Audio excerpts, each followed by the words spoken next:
আসসালামু আলাইকুম প্রিয় দর্শক, এই ভিডিওতে আমরা জানবো বাংলাদেশ থেকে মন্টেনেগ্রো যেতে কত লক্ষ টাকা পড়ে।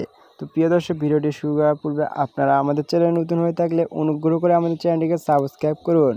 2025 সালে বাংলাদেশ থেকে মন্টেনেগ্রো যেতে কত লক্ষ টাকা পড়ে? 2025 সালে বাংলাদেশ থেকে মন্টেনেগ্রো যেতে প্রায় 2,20,000 টাকা থেকে শুরু করে 3 লক্ষ টাকার মতো পড়ে।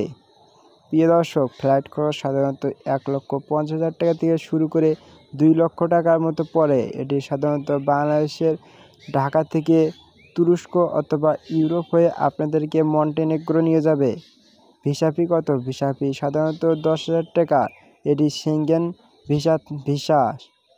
প্রিয় দর্শক, আর কিছু কিছু ক্ষেত্রে ভিসা ফি ফ্রি হয়ে থাকে। হোটেল ও খাবার খরচ এক সপ্তাহের জন্য প্রায় 60,000 টাকা থেকে শুরু করে 90,000 টাকার মধ্যে পড়ে। প্রিয় দর্শক, আপনারা অনেকেই যাওয়ার জন্য আবেদন করবেন, অবশ্যই সরকারি মাধ্যমে আবেদন করার চেষ্টা করবেন, এতে খরচ কম পড়বে। বিশ্বস্ত এজেন্সি ব্যবহার করবেন এবং ব্যাংকে পর্যাপ্ত পরিমাণ টাকা রাখার চেষ্টা করবেন। প্রিয় দর্শক, ভিডিওটি ভালো লাগলে অনুগ্রহ করে আমার চ্যানেলটিকে সাবস্ক্রাইব করুন এবং অন্য কোনো কান্ট্রি রিলেটেড ভিডিও জানতে ডিসক্রিপশন বক্স চেক করুন। Thanks for watching this video.